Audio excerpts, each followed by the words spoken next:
She was nobody. A maid with flour on her apron and rent 3 weeks overdue.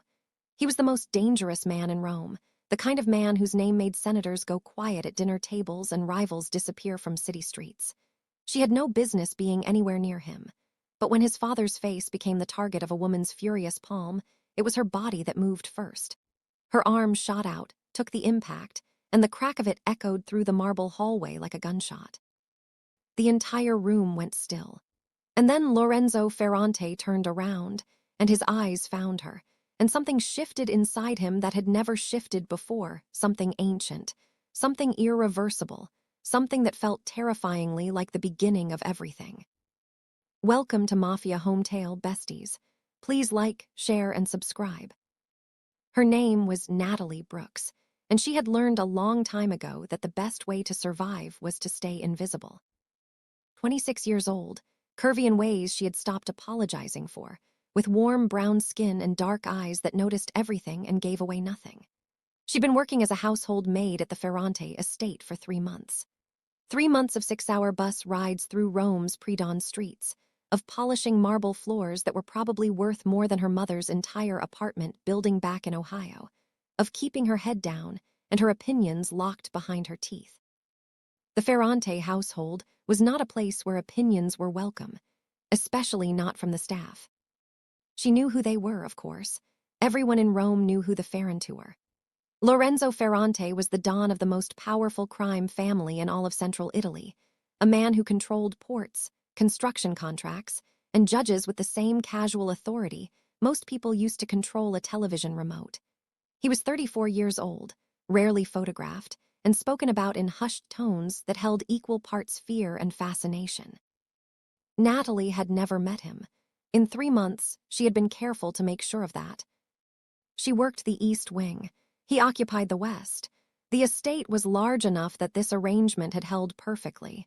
Until the morning, it didn't. It began like any other Tuesday. The kind of gray, breathless Roman morning that smelled like espresso and old stone.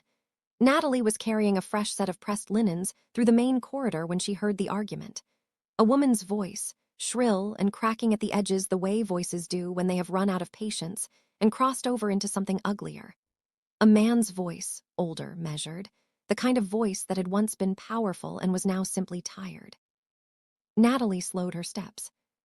She recognized the older man, Aldo Ferrante, Lorenzo's father. She had seen him a handful of times, a silver-haired man in his late 60s who moved through the estate with the careful dignity of someone who had survived things they would never speak about. He had always been kind to the staff. Small things, a nod in the hallway, a thank you that he didn't have to give. The woman was a stranger. Expensive coat, red-rimmed eyes, the particular fury of a person who believes they are owed something and have been refused. "You knew," the woman was saying. Her Italian was sharp, precise. "You knew what your son did to my brother's business and you said nothing. You sanctioned it." "Signora," Aldo began. "Don't," her voice broke on the word, rebuilt itself into something harder. "Don't you dare speak to me with that tone. Your family destroyed everything we built. Everything." Her hand came up, fast and sharp, aimed directly at the old man's face. Natalie did not think. Her body simply moved, the way bodies sometimes do when there is no time for thought, only instinct. She stepped forward, arm extended, and caught the slap across her own forearm. The impact rang through her bones. It hurt. She didn't let herself react to the pain. The woman stumbled back, shocked. Aldo turned, equally shocked. And down the hall, drawn by the sound, Lorenzo Ferrante appeared. She felt him before she saw him. The air changed. There was no other way to describe it. The corridor had been tense and sharp a moment before, and then he was there and the tension restructured itself around him, oriented itself toward him the way iron filings orient toward a magnet. She turned her head and found him watching her with eyes so dark they seemed to have no color at all. Black suit. No tie. The top button of his shirt open. He was not what she had expected. She had expected cold marble, the way the estate was cold marble. But his face, in this unguarded moment, held something flickering and human that she could not name. He looked at her arm, then at his father, then at the woman in the expensive coat, then back at her. "Leave," he said, His voice was not loud. It didn't need to be. The woman in the expensive coat gathered her bag and was gone in 30 seconds. Silence settled. "Are you hurt?" Aldo Ferrante asked her. He had moved to her side with the speed of a younger man, his hand hovering near her arm without quite touching it, asking permission with the gesture, the way men of genuine manners always did. "No, sir," Natalie said. Her voice was steady, which surprised her because the rest of her was not. She was aware, in the way that one is acutely aware of heat or of cold, that Lorenzo Ferrante had not moved, that he was still watching her, that the expression on his face was something she could not categorize and something told her she should not try. "You have flour on your sleeve," he said. It was such a strange thing to say that she turned to look at him directly, which she had been avoiding, which she understood immediately she should have continued to avoid. Up close, he was the kind of beautiful that felt like a problem to be solved. Jaw-carved and sharp. Dark eyes that held nothing warm on the surface but something else entirely in their depths, something banked and careful, like a fire that had learned to be patient. "I was working in the kitchen," she said. "I know who you are," he said. "Natalie," just her name, said the way you say the name of something you've been thinking about without realizing. She didn't ask how he knew it. She suspected that Lorenzo Ferrante knew the name of every person on his estate by the end of their first week, the way a general knows the names of his soldiers. "The woman," Aldo said, still watching Natalie with something that looked uncomfortably like guilt. "She should not have." "She is being dealt with," Lorenzo said, and the simplicity of it, the absolute certainty, sent a chill up Natalie's spine that had nothing to do with fear and everything to do with the particular awareness that she was standing very close to a man who operated in a world with different rules than hers. "Thank you," Aldo said to her, and she recognized from his tone that this was not a small thing, that he understood what she had done and the potential cost of it, and that his gratitude was the real kind, not the kind used to dismiss people. "Of course, sir," she said. She gathered her linens and left. She did not look back. She was proud of herself for that much. That evening, she was folding laundry in the utility room at the back of the east wing when the door opened. She had been thinking about the bus schedule and whether the back of her forearm would bruise visibly enough that her manager would notice and ask questions she didn't want to answer. She had not been thinking about Lorenzo Ferrante, which made it more startling when he walked through the door as if he walked through doors like this every evening, as if utility rooms with stacked linens and the smell of detergent were not beneath him. He was holding a small white box. He set it on the folding table. "First aid kit," he said, "for your arm." She looked at it, then at him, then at it again. "I'm fine." "You are not fine. You've been favoring it all afternoon." He said it with the same flat certainty he seemed to apply to everything, the tone of a man who had spent his life gathering information and was accustomed to being correct. "My security team reports to me." "Your security team watches the maids fold laundry." Something crossed his face that might have been in another man the beginning of a smile. "They watch everything on this property." He paused. "It is their job." She looked at the kit again. She could feel the bruise forming under her sleeve. It did hurt, she admitted to herself, though she was not going to admit it to him. "Thank you," she said finally, because her mother had raised her to be gracious even when grace was inconvenient. She opened the kit and found an ice pack and a bandage wrap and some arnica gel that looked expensive enough to have come from a pharmacy that charged by the gram. She applied the ice to her forearm without drama, without making it an event. He did not leave. That was the thing she registered. Sitting sharp and strange alongside the cold of the ice pack. He did not leave. He stood on the other side of the folding table with his hands in his pockets and watched her with an expression that made her feel seen in a way she was not certain she wanted to be seen. "You could have stepped back," he said. "I know. Why didn't you?" She looked at him. He's an old man. He was being kind about it. She meant his father. "I didn't think about it, I just did it." He was quiet for a moment. She had the impression that he was turning her answer over in his mind, examining it from several angles. "You've been here 3 months," he said. "Yes." You take the 4:45 bus from the Trastevere stop. Yes, a pause. Why do you know that? Because I make it my business to know the routines of everyone on this property. He said it as though this were entirely unremarkable. You are originally from Ohio. You have been in Rome for 11 months. You send money home every second Friday. He stopped, and something shifted in his expression, something he seemed to choose carefully. You are consistently the last to leave and the first to arrive. She stared at him. The ice pack was cold against her arm, and the utility room smelled like lavender detergent, and he was reciting her life to her in that low, unhurried voice like it was nothing. Like he hadn't just revealed that he had been paying a level of attention to her that had no business reason behind it. That's a lot to know about a maid, she said. I know a great deal about everyone who lives and works under this roof, he said. It is not personal. But the way he said it, with that slight tension at the edges, suggested that it was, in fact, at least slightly personal. Good night, Mr. Ferrante, she said. She said it firmly, the way you close a door. He looked at her for one long moment. Then he nodded and left. She stood in the utility room for a full minute after the door closed, ice pack against her arm, heart doing something she would not be examining anytime soon. The next morning, she found a new pair of work gloves on her supply cart. Leather, butter-soft, expensive, with her name written on the inside of the left one in a precise, controlled hand. She stared at them for a long time. Then she put them on, because her old pair had been wearing through at the thumbs for weeks, and she was not in the business of being foolish about practical things just because of feelings she wasn't acknowledging. A few days later, she heard the fight. She was on the east terrace, sweeping down the stone steps that led to the lower garden, when the voices carried up from the open window of Lorenzo's study. She was not trying to listen, but the voices were not quiet. She's a maid, a woman's voice. Italian, sharp, aristocratic, someone who had never been asked to sweep anything in her life. That is not your concern, Lorenzo's voice, flat and final.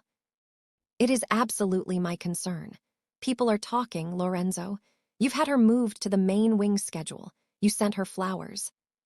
I sent her a first aid kit. You sent arnica gel that costs €300 a tube, and your household staff noticed. A pause. Valentina Sacco noticed. Natalie stopped sweeping. She did not intend to eavesdrop. She very much intended to eavesdrop.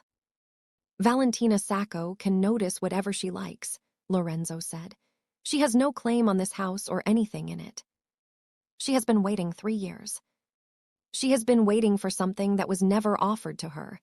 His voice had dropped, become something harder. This conversation is finished, Alina. The window closed. Natalie resumed sweeping with the focused energy of someone who was absolutely not thinking about €300 arnica gel and what it meant. She was thinking about it completely. That afternoon, she was summoned to Lorenzo's study. She had never been inside it. The study was heavy with the particular silence of a room where important and dangerous decisions had been made for a very long time. Books from floor to ceiling on 2 walls. A desk large enough to be geographical. A view of the estate's lower gardens through floor-length windows, and through those windows, the soft gray smear of Rome's skyline in the middle distance. Lorenzo was behind the desk but standing, looking out the window when she entered. He turned when he heard her. Close the door, he said. She did. Sit. She did not. I'd prefer to stand. She said it politely but clearly, the way she said most things. He looked at her. That considering look again, the one that made her feel like she was being assessed by someone who had assessed a great many things and found most of them lacking. Whatever he found when he assessed her seemed to produce a different reaction. As you like, he said. He moved away from the window and sat in the chair behind the desk, which put distance between them that felt both deliberate and insufficient. I want to offer you a change of position. She waited. My father has asked specifically for you to be assigned to his personal household, the suite in the North Wing. His regular attendant is on medical leave for the next 6 weeks. He paused. It's a significant pay increase. The work is less physically demanding. You would have your own room in the North Wing, and you would not need to take the 4:45 bus. She looked at him for a long moment. Why does he want me specifically? Because you caught a slap meant for him without hesitation, Lorenzo said, and then told him you were fine in a tone that made it clear you meant it. My father has a particular respect for people who do not perform their pain for sympathy. She considered this. It was honest. She appreciated honest. What does the position involve? She asked. He listed it. Personal care coordination for an older man who was, she gathered, more fragile than he let on. Managing his schedule and medications, ensuring he ate regularly, accompanying him on his daily walk through the estate gardens. Being present without hovering. Being a steady, reliable presence in a household that was, by its nature, unpredictable. He is dying, Lorenzo said. He said it simply, without performance, which made it hit harder. Slowly, but the direction is clear. He doesn't want to be in a hospital. He wants to be here. A pause. He wants company that doesn't look at him like he's already gone. Natalie felt something tighten in her chest. She recognized the shape of what he was describing. She had sat with her own grandmother through something similar, and she knew the particular loneliness of dying in a room where everyone was already grieving. I'll take the position, she said. Something moved across his face. Relief, she thought, though it was deeply buried. Good. She turned to leave. Natalie. She turned back. He was looking at her with that same expression she couldn't categorize, and this time she looked at it more carefully, and what she identified was something she had not expected to find in the face of a man like Lorenzo Ferrante. It was gratitude. Real and unguarded and slightly raw, the kind you see when someone is grateful for something they didn't know they needed until they got it. Thank you, he said. She nodded and left. She did not stop to analyze what was happening. She focused firmly and deliberately on what was practical. A better salary, a room in the estate, not having to catch the 4:45 bus in the dark. Those were good reasons. Those were the only reasons that mattered. She told herself this quite firmly, all the way to the North Wing. Aldo Ferrante was, as it turned out, one of the most interesting people she had ever met. He was sharp, funny in the dry way that very intelligent people often were, and completely uninterested in pretending to be less ill than he was, which Natalie found both startling and deeply refreshing. He had opinions about everything. History, architecture, the correct preparation of risotto, the fundamental arrogance of certain American foreign policy decisions, the superiority of Roman sunsets to Florentine ones. He asked her questions and actually listened to the answers, and he never talked down to her, and she understood within the first 2 days why Lorenzo had wanted someone steady in this role. Because Aldo Ferrante, beneath the dry wit and the strong opinions, was afraid. Not of dying, she thought, of what he was leaving behind. He talked about Lorenzo the way you talk about something you love and are worried about. Not directly, he was too careful for that, too much the diplomat even in decline, but in the spaces between sentences, in the way his face shifted when a phone rang and he heard his son's voice in the hallway. He works too much, Aldo said one morning, the 3rd day she had been in the role, as they sat together on the North Terrace in the thin winter sun. He had his espresso, and she had her tea, and between them on the small wrought iron table was a game of cards he was winning comprehensively. He always has, even as a boy. Like rest was something to be earned, and he never quite believed he had earned it. Why? She asked, because she had learned already that he preferred real questions to polite non-questions. Because he became the head of this family at 22. He turned a card over, examined it. His older brother was killed, Antonio, a very bright boy, a kinder boy in many ways than Lorenzo. He was quiet for a moment. Lorenzo was not supposed to be this. He was studying law, architecture. He had plans. He set the card down. Plans are the first casualty of a family like ours. She was quiet with him for a moment, the way you are quiet with someone when what they have said is too large for a response. He protects everyone, Aldo continued. Everyone except himself. He looked at her with sharp, tired eyes. I notice things, Natalie, even at my age, perhaps especially at my age. She met his look steadily. "I don't know what you're noticing," she said. "No," he agreed, with a smile that suggested he knew she knew exactly what he was noticing. "Of course you don't." Later that week, the trouble arrived. She heard it first as a sound, a low hum of tension through the estate that made the household staff walk faster and speak less. She'd grown sensitive to the rhythms of the house by then, the way you grow sensitive to weather when you live somewhere long enough. Something was wrong. She found out at lunch from one of the other maids, a young woman named Giulia who was constitutionally incapable of keeping information to herself, and therefore invaluable. "The Amato family," Giulia said, in the breathless way she delivered most information, leaning over the kitchen island with both elbows. "They're making moves against the Ferrante shipping interests. 3 warehouses in Napoli, 2 distributors who have switched sides." She paused for effect. "And someone took photographs of the dawn coming and going from the estate, published them. A journalist." Her eyes went wide. "The kind of journalist who doesn't do this kind of thing unless someone is paying them to." Natalie absorbed this. "Is anyone in danger?" she asked, which was the practical question. Giulia shrugged with the fatalism of someone who had been part of this household far longer. "When isn't someone in danger?" That evening, Natalie heard raised voices from the direction of the main wing, and through the tall windows of the north corridor, she caught a glimpse of Lorenzo crossing the inner courtyard in a dark coat, moving with the particular purpose of someone who was going somewhere to end a problem. She watched him until he disappeared through the lower gate. She told herself she was simply observing the patterns of the household, that she was not watching him specifically, that what moved through her chest when he disappeared from view was nothing more than the reasonable concern of someone employed in a home where things were clearly not safe. She reflected, becoming quite good at lying to herself. The next morning, she was on her way to Aldo's suite when she turned a corner and walked directly into Lorenzo. He caught her by the elbow before she could stumble. His hands were warm and certain, and they released her the moment she was stable, but not instantly.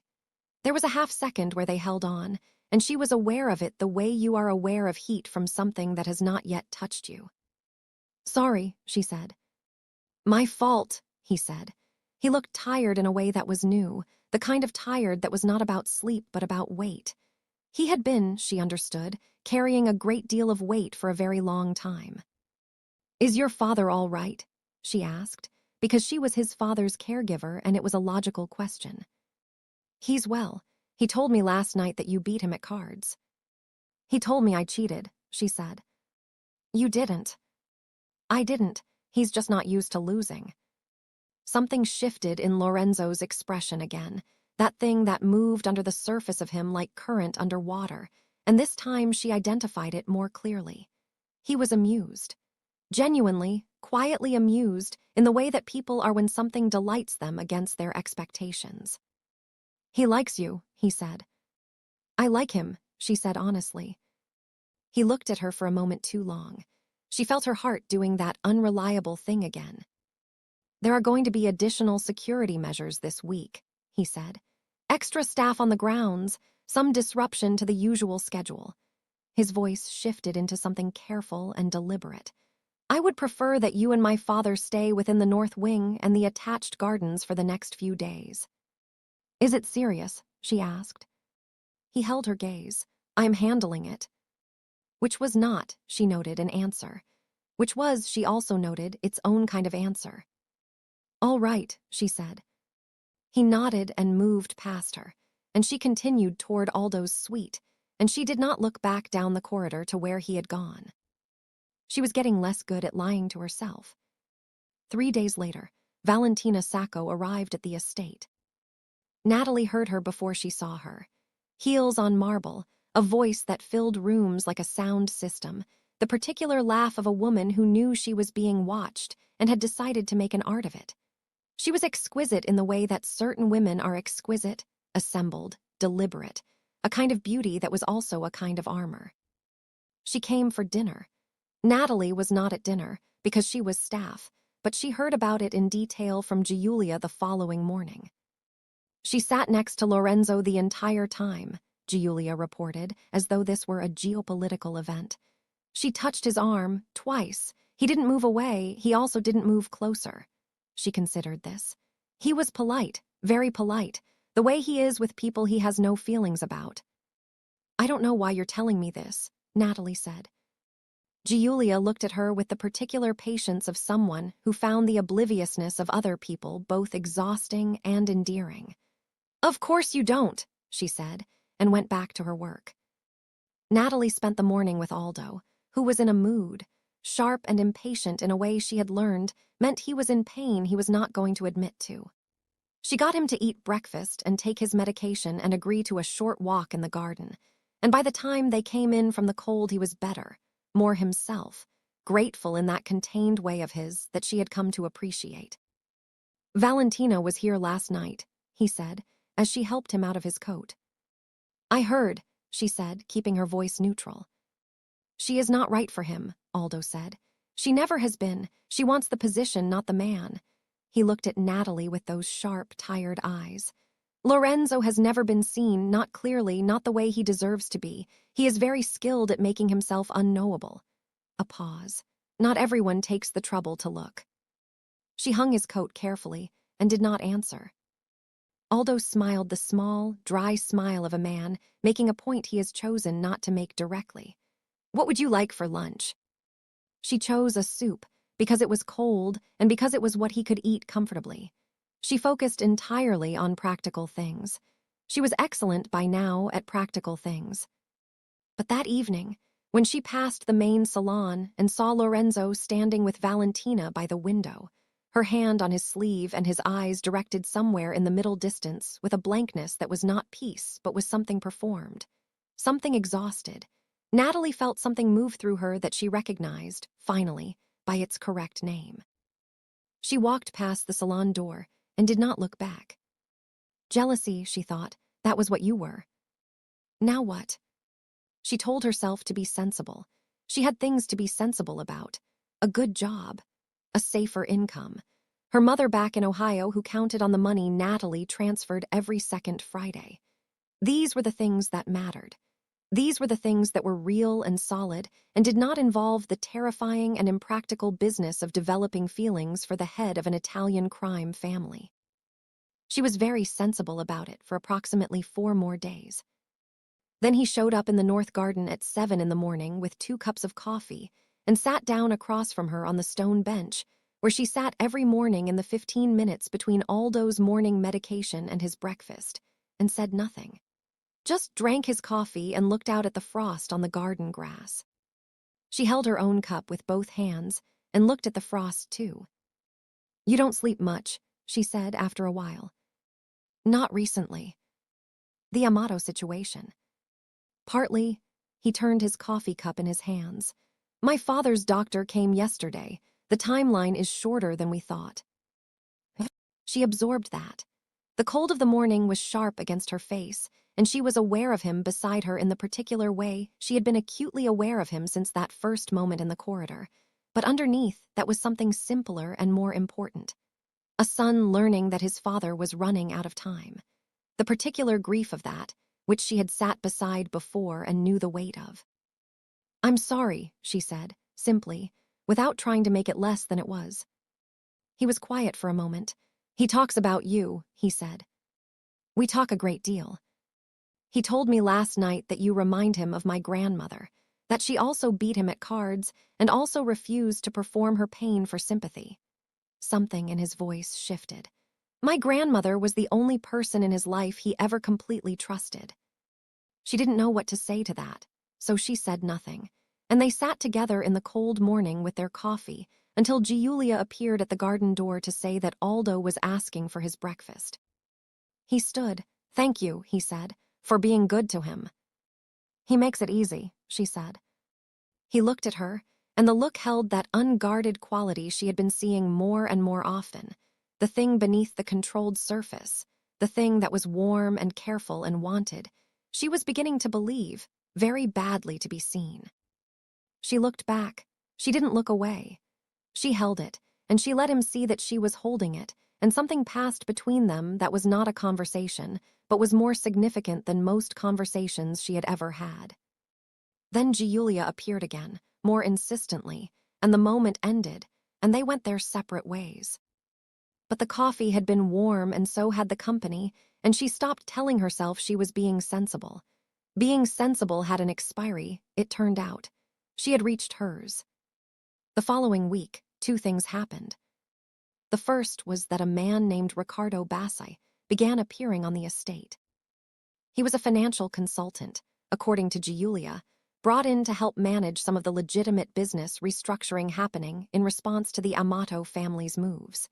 He was tall and easy in the way certain men were easy, the kind of man who smiled without effort and remembered your name and made you feel, when he was talking to you, that you were the most interesting person in the room. He was handsome in a comfortable, unthreatening way. He noticed Natalie on his 3rd visit. She was crossing the main courtyard on her way back from the pharmacy with Aldo's new prescription when Bassi called across the courtyard to ask if she knew where to find the estate manager. She told him. He thanked her with a smile that lasted half a second longer than necessary. She thought nothing of it. The second thing was worse. She was alone in Aldo's sitting room, organizing his correspondence, a task he had appointed her to after declaring his own filing system a catastrophe of well-intentioned chaos, when she heard footsteps, and then voices in the adjacent room, and then one voice she recognized. "The Brooks woman," a man was saying. Low, conversational, the tone of someone saying something they don't think matters. "Aldo's maid. The Don has been taking coffee with her in the North Garden, 3 mornings this week." A second voice amused. "The maid." "The American one, the curvy one with the good face." A pause. "Lorenzo's been watching her since the day she took that slap for the old man. First time I've seen him watch anyone like that since, well." The amusement dropped out of the voice. "Since what happened with Lucia." Silence. "Valentina knows." "Valentina suspects, which is worse." The first voice dropped lower. "Keep it to yourselves. Last thing we need right now is a domestic situation on top of everything else." Footsteps receded. Silence returned. Natalie sat very still, with Aldo's correspondence in her hands. Since what happened with Lucia, she didn't know who Lucia was. She understood from the silence that had followed the name that it was someone significant, someone lost, the kind of wound that doesn't get named in normal conversation. She filed it away and said nothing, and focused on the correspondence, and was aware with the entirety of her being that she was in a situation that was becoming significantly more complicated than anything practical considerations could address. 2 days later, Riccardo Bassi found her in the kitchen garden. He had brought coffee, which was a presumption, but the coffee was good and the morning was cold and she was tired, so she accepted it. He sat on the low garden wall and talked easily about the estate, about Rome, about where in Ohio she was from, and whether she had tried the spaghetti al cassio e pepe at a particular trattoria he liked near the Pantheon. He was good company. She was aware that he was good company in the way you are aware of something while also being aware of something else entirely. She became aware of the something else when a door opened on the upper terrace behind her. She didn't hear it exactly. She felt it, the air shift, the particular quality of stillness that settled over the garden in a way it had not had a moment before. She turned. Lorenzo was on the upper terrace, hands resting on the stone railing, looking down at the garden. He was not looking at Riccardo. He was looking at her. His expression was flat in a way that was not neutral. It was controlled. Controlled in the specific, deliberate way of someone managing something that wanted to be otherwise. He held her gaze for one moment. Then he went back inside. Riccardo, who had not noticed any of this, continued to talk about spaghetti. "I should get back," Natalie said. She went inside. She did not go looking for Lorenzo. She went to Aldo's suite and sat with him through his morning reading hour and told herself that the look on Lorenzo's face had not been what it had looked like. But it had. She knew what jealousy looked like when someone was trying to hide it. She had just felt it from the wrong direction for it to be simple. That evening, he was waiting outside Aldo's suite when she came out for the night. He was leaning against the wall opposite, arms crossed, looking at the floor. He straightened when she appeared. "Ricardo Bassi," he said without preamble. She looked at him. He was asking about the estate manager. "I know what he was doing." She raised her chin slightly. "Then why mention it?" He looked at her. He was, she realized, not quite sure what to do with himself, which was fascinating.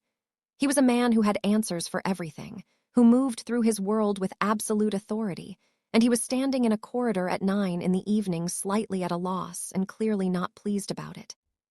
"He is not a man you should spend time with," Lorenzo said. "Because of his work, or because you don't want me to?" The honesty of the question landed between them. He did not flinch from it. "Both," he said, and then, as if the word had surprised him, he straightened further, jaw tightening. "There are things about his background that concern me professionally. I will have him reassigned." "You'll reassign him because he talked to me for 20 minutes in the garden." "I'll reassign him because his financial record includes 3 years of work for the Amato family." A pause that told her this was not the only reason, "which I have only just confirmed." She held his gaze. "Is that true?" "It is. Do you want to see the file?" She believed him. She didn't know quite when she had started trusting his word absolutely, but she had. "No," she said. He nodded. She should go. She knew she should go. She was tired, and the situation was entirely too charged for 9 o'clock on a Tuesday. She stayed. "What happened with Lucia?" she asked. The change in him was immediate and profound. Not a flinch, exactly. Something more internal. A stillness that came down over his face like a blind being drawn. She had not planned to ask it. It had come out of something that was not quite boldness and not quite recklessness, something in between, the kind of question that demands an honest relationship to justify itself. He looked at her for a long time. "My wife," he said. "She died 4 years ago, an accident, a car bomb intended for me." He said it without decoration, without apology, the way he said things he had made peace with carrying. "She was 29. The corridor was very quiet. "I'm sorry," Natalie said, the same way she had said it in the garden about his father, simply, without trying to reduce it. He looked at her, and the look held that raw, unguarded thing that she had been learning to read in him, and this time it was larger than it had been before. This time it was not just current beneath the surface. This time it was breaking through. "The men who are involved in this family never bring ordinary people into their orbit without consequences," he said. His voice was low. "I have tried to be careful about that after Lucia." He paused. "I have not always succeeded." She understood what he was saying. She understood exactly what he was saying, and it did not alarm her the way she thought it should. "I'm not ordinary," she said. He looked at her. "I mean," she stopped. "I don't mean that arrogantly. I just mean that I'm a grown woman who understands her circumstances and makes her own decisions." She held his gaze steadily. "I'm not Lucia, and I'm not unaware of what this world is. I've been living in the middle of it for months." The thing behind his eyes moved again, and this time it did not stay behind his eyes. He stepped forward, 1 step, and she did not step back, and the space between them became something charged and fragile and demanding. His hand came up. He touched her cheek, one thumb careful, like something precious, like something he was not certain he had the right to. She breathed. He breathed. "Natalie," he said, and her name and his voice sounded like a question and an answer at the same time. "I know," she said. She did not know exactly what she was agreeing to. She knew that she meant it. He leaned down, and she tilted her face up, and when he kissed her, it was gentle. Nothing like the man his reputation described. Everything like the man she had been learning to read for months. Careful and warm and deliberate, saying something with the closeness that he had not yet found the words for. When it ended, they were both very still. "I have never," he said quietly, "brought anyone to this estate with the intention of keeping them here." He was still very close, his forehead almost touching hers. "I am, I think, considering changing that." She pulled back just slightly so she could see his face properly. His eyes were dark and open, and afraid in the specific way that people are afraid when they want something they are not certain they can protect. "Then consider it carefully," she said, "because I'm not leaving on anyone else's timeline." Something broke open in his expression, something warm and ruined and entirely hopeful.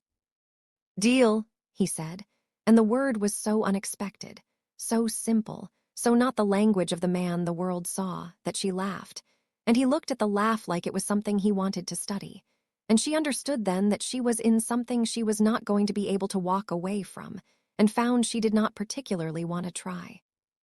The danger found her 3 weeks later, because danger, she had learned, does not wait for convenient timing. She was returning from an errand in the city, a simple thing, a pharmacy run for Aldo's prescription that could not wait, when the car that had been following her for 6 blocks pulled up alongside her on the narrow street. She knew something was wrong before the window came down.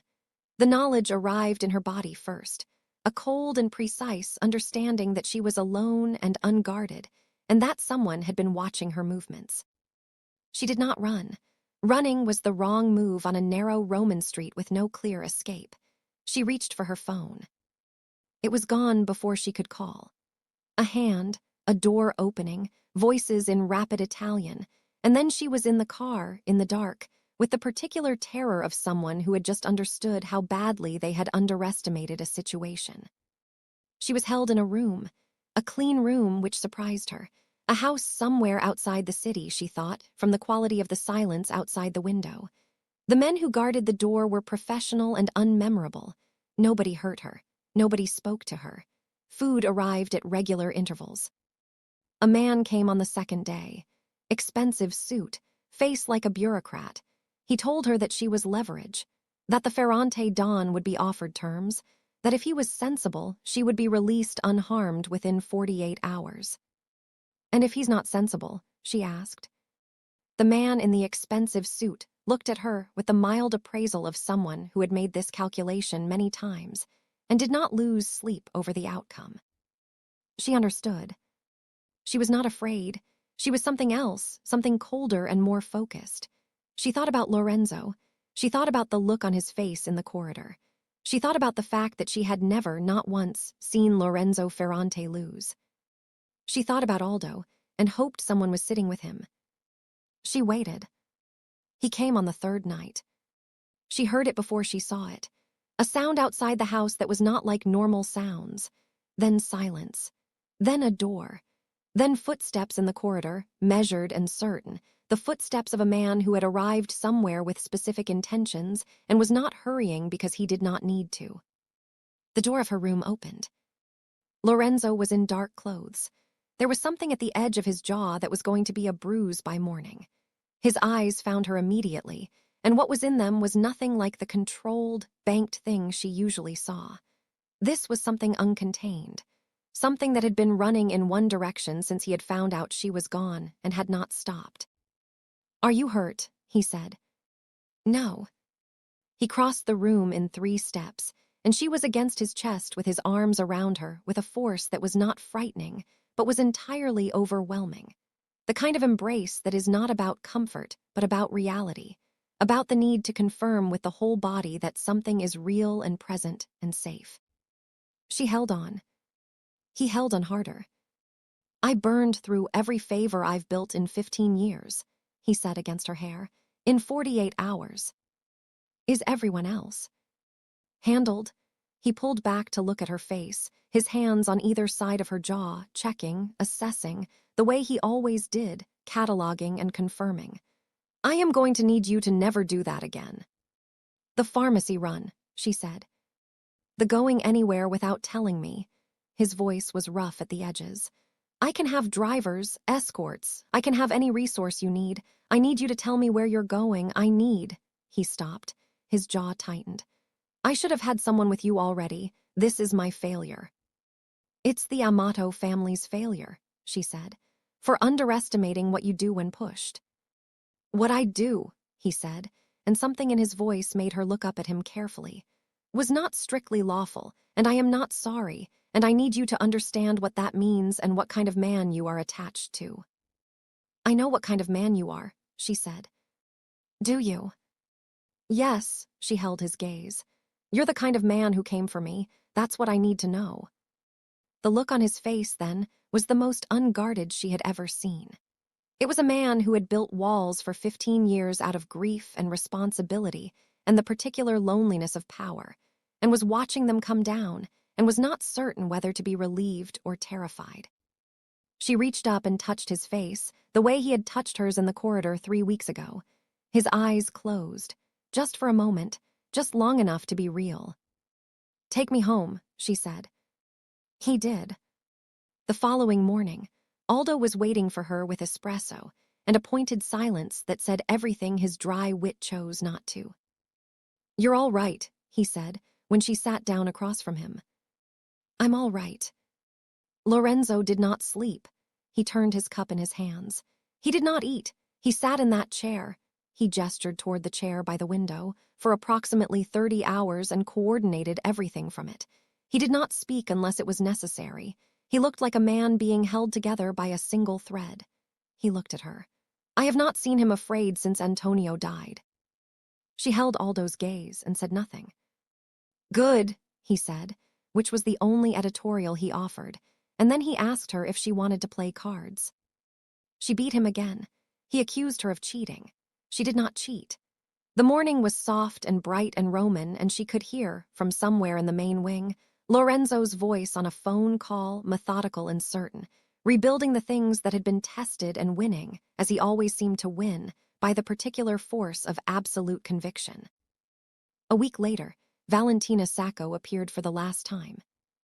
Natalie was not present for the conversation, but Giulia was, hovering outside the door with the dedication of a woman who understood her role in the household's information ecosystem. "He told her," Giulia reported, in a tone of reverential awe. "He said, I have been honest with you for 3 years about what I could offer and what I could not. I am being honest with you now. I am in love with someone else.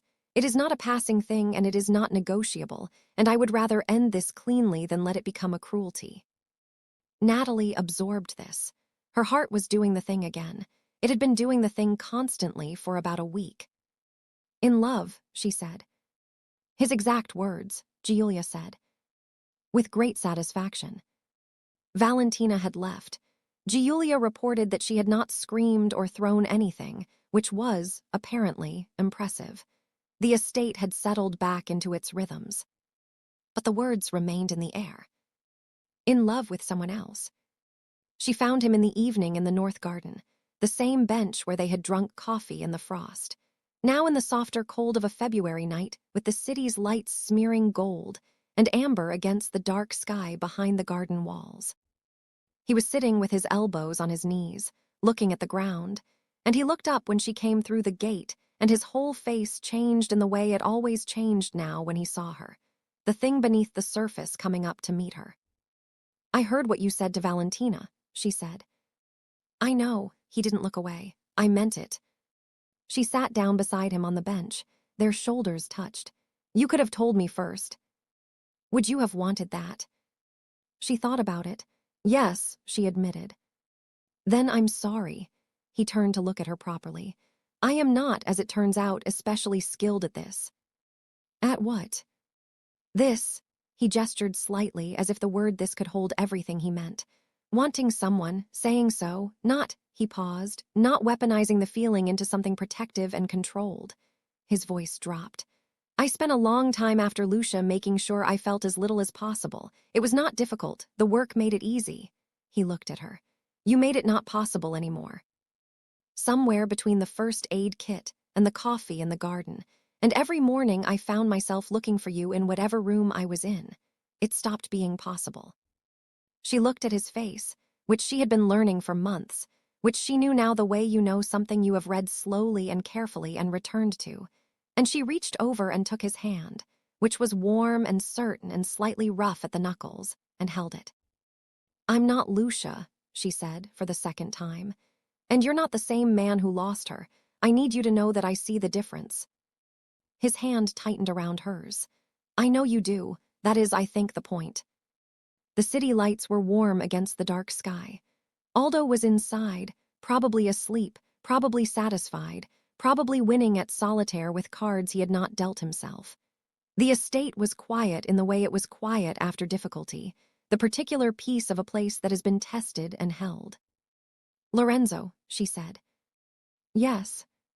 I'm staying." He was quiet for a moment. Then he turned her hand over in his and looked at it, her palm, the back of it, the way you look at something you are deciding to cherish. "I know," he said. "I know you are." He said it with absolute certainty, the same certainty with which he said everything, except this time the certainty was not the controlled, administrative confidence of a man managing his world. It was the certainty of something chosen, something committed to. They sat together in the cold garden and let the city hum around them and did not need to say anything else for a long while. 6 months later, Aldo died on a Tuesday morning in the room he had chosen, with the sunlight coming through the window the way he had requested, and Natalie beside him reading, aloud from a history of the Roman Senate that he had declared the only book worth reading in his final weeks. He went quietly, between one sentence and the next, with the same dry, dignified grace with which he had lived. Lorenzo was there. He had been there all night. He sat on the other side of the bed and held his father's hand and did not speak, and Natalie read, and when it was over she set the book down and the room held the particular enormous silence of something significant having concluded. Lorenzo did not cry. She had not expected him to, not there, not then. But he turned his face away from his father and toward the window, and she moved around the bed and put her arms around him from behind, pressing her face between his shoulder blades, and he put both his hands over hers where they crossed at his chest, and they stayed like that. She felt him breathe. She felt the breath change. She felt him put the grief somewhere it could be carried. "He would have loved a proper send-off," she said, after a while. "He had opinions about funerals." "He told me last week how he wanted it," Lorenzo said, "in considerable detail, including the wines." "Of course he did." She turned her face into the back of his shoulder. "He was extremely well organized about everything except his filing system." "He said you fixed that." "I did." A sound came out of him, something that was not quite a laugh but was in the same territory. The grief and the warmth together, the way they always were when you loved someone well. He turned around. His hands found her face. He looked at her with all of it there, all the things beneath the surface, nothing banked or managed, just the full weight of the man looking at the person he trusted most in the world. "I need you to stay," he said. "Not as an employee, not as," he searched, "not as any category that ends." She looked at him. "Is that a question?" "It's a fact I'm choosing to state in your presence." A pause. "Also a request." "Lorenzo Ferrante," she said, "asking for something instead of making it happen." "I have apparently developed restraint," he said very quietly, "where you are concerned." She kissed him. He kissed her back, and it was nothing like being careful, nothing like being restrained. It was all of it, everything that had built since the first morning in the corridor, since the flower on her sleeve and the first aid kit and the cold garden and the 3 days she had been gone, and the way he had held her afterward like she was the only solid thing. The engagement happened quietly. Not a gesture, not a spectacle. He brought a ring to breakfast on a Sunday morning and put it on the table beside her coffee and said, "I had it sized.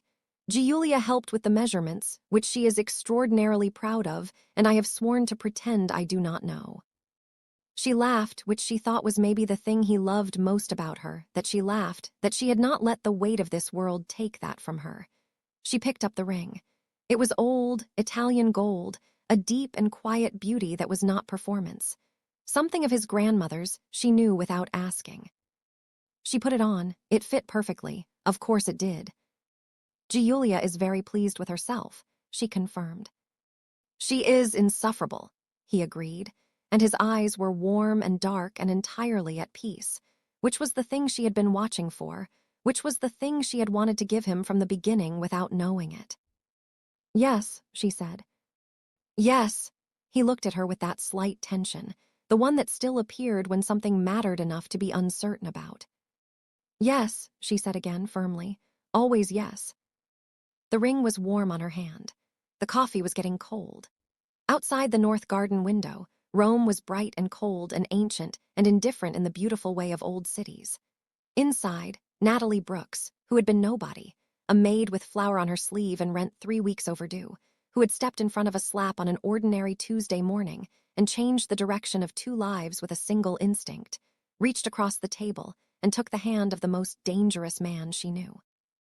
Who looked at her like she had given him back something he had stopped believing was possible. Which she had. They married in October. Small, private, the way he preferred things, in the estate chapel with autumn light through old windows and Giulia crying with complete unself-consciousness in the 3rd row. The vows were simple. He had written his himself, and they were not flowery or grand, and they were the truest words she had ever heard spoken in her presence. In January, she found out about the baby. She told him on a Wednesday morning in the North Garden. Their garden now, in the thin winter light, with the city spread out beyond the walls. He was very still for a moment, the way he was still when something hit him at the center. Then he pulled her in, and she felt his face against her hair, and his arms around her with the particular force of someone who cannot quite believe what they are holding. And he said her name once, quietly, into the top of her head, and she felt him breathe, and the breathing changed. Everything, she thought, began with an ordinary Tuesday, a corridor, a slap she caught for an old man who deserved kindness, a pair of dark eyes that found her and did not look away.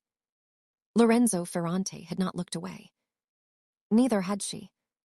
The city glittered beyond the garden walls, ancient and perpetual, and inside those walls was something new, something still tender, something that had survived grief and threat, and the particular danger of being seen clearly by someone who had reason not to trust. Love, she thought, was the most impractical and necessary thing.